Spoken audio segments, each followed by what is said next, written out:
first-time home buyers, this is the first thing you're going to want to do if you are going to be purchasing your first home, or you want to purchase your first home. And this could be even like, I want to purchase my first home in 2 years or 3 years or something like that.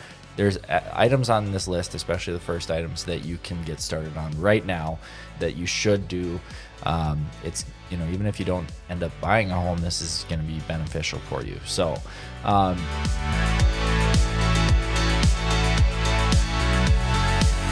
we are back in the studio, and joining me for the second time this week, for the last time of the year, for the last Berkshire of 2023, John Brodin, welcome. Hey, how we doing? Doing good. Are you ready for the new year? Yeah, this year's flown by really fast. I don't know. It's kind of crazy. Got big New Year's plans? We've got some friends that we're going to get together with. I think that's the plan, but nothing too crazy. I don't know. Nice little small gathering. Yeah, me and my wife normally go out to dinner together on New Year's Eve, but we like to go to Harry's, and we looked like a month ago, and they were all booked up for all the good times on New Year's Eve. It was like completely booked. So we got in.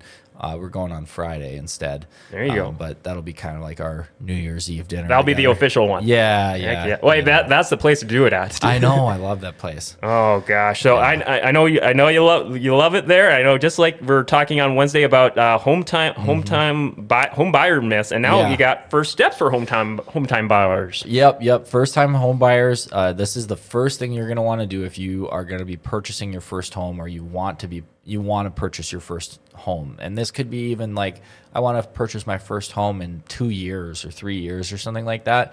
There's items on this list, especially the first items, that you can get started on right now that you should do. It's, even if you don't end up buying a home, this is going to be beneficial for you. So first thing you're going to want to do is check out your credit report.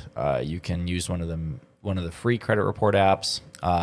It's not going to be your exact credit score. They kind of put an estimate together of your credit score.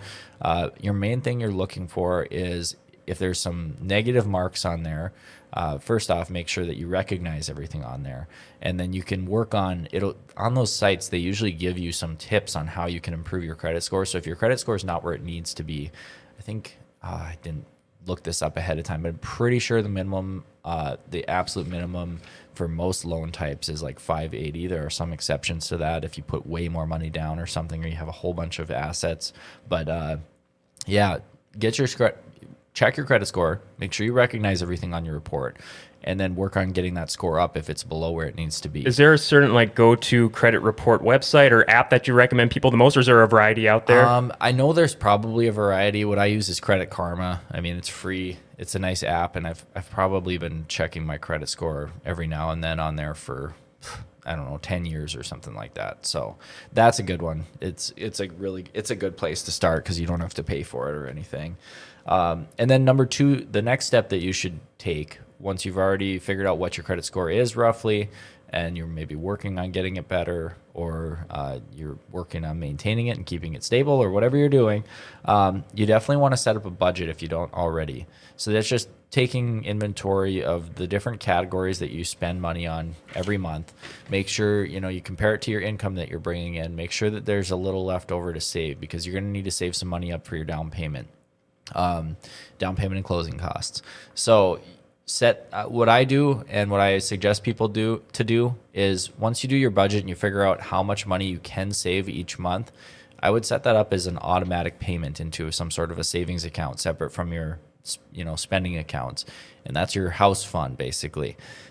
Set it up where whatever amount it is gets taken out automatically and put into that account every single month. This takes much less willpower than taking money and manually transferring it every month, because you're like, oh, I kind of want to spend that money this month. That was supposed to be like my movie fund or my fun day fund. Yeah, but no, make it automatic. If you make it automatic, it makes it take far less willpower. You don't have to be grinding through that every single month. You just get in the habit. It all happens automatically. That's the best way to do it.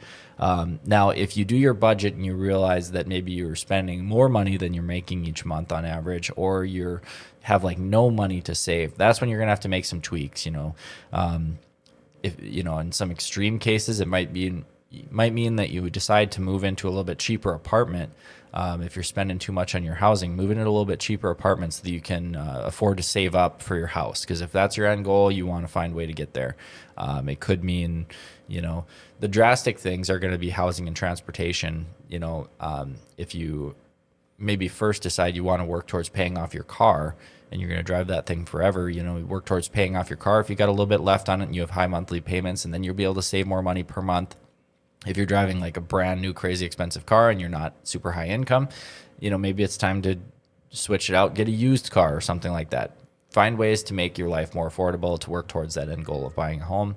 And then the third category that majority of people spend money on is food. So, if you find yourself going out to eat or getting DoorDash like 6 days a week, maybe it's time to start making a couple more meals at home and saving some extra money. Whatever you can do, if you're in that situation where you're spending more than you're making, you do have to get your budget in order, or else home ownership is kind of the last of your concerns. You've got bigger problems to address. I know I can vouch for that food part, especially. I used to be a guilty pleasure for fast food eating out a lot, and I made some big changes about a decade ago, and I've saved a ton since. Yeah, not only do you save money, but it's probably a little better for your health too. So very true.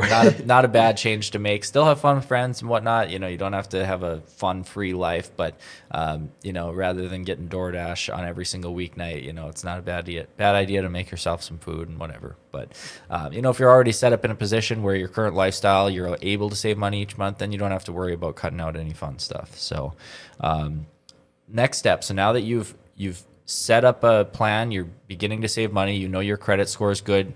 Once you have enough money saved up that you need to buy your house, make your down payment and closing costs, your next step is to get in touch with your professionals. So we talked about on Wednesday, your two main members of your team that you're going to want to connect with earliest are going to be your realtor and your lender. You could do it in either order. If you connect with your realtor first, they could point you towards a good lender. This is the first step before you start looking for homes. You need to get your team in place.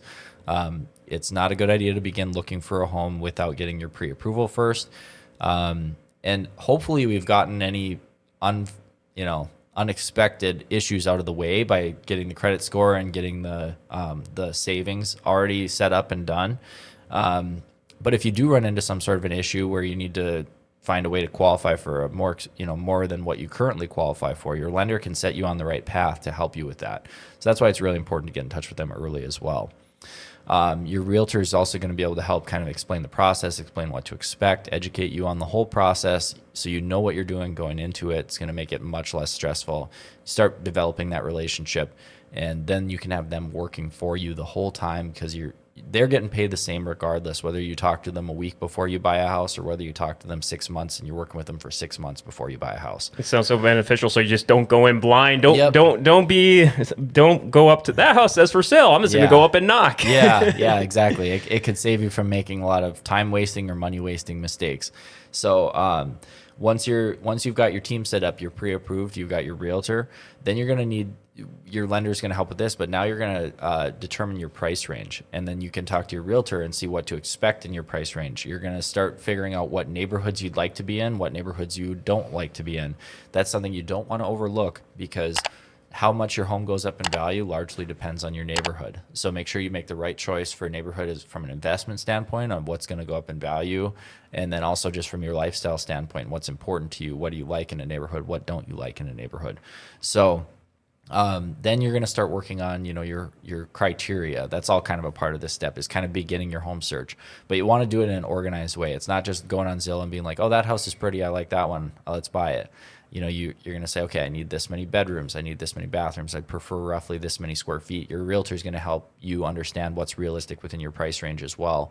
What are your non-negotiable things? Like, it absolutely has to have central air. We need at least a 2-stall garage. It needs to have at least 3 bedrooms on the main floor. Different things that are important to you. Set up your home search criteria. That'll help your realtor know better what you're looking for too, so that they can help find houses for you.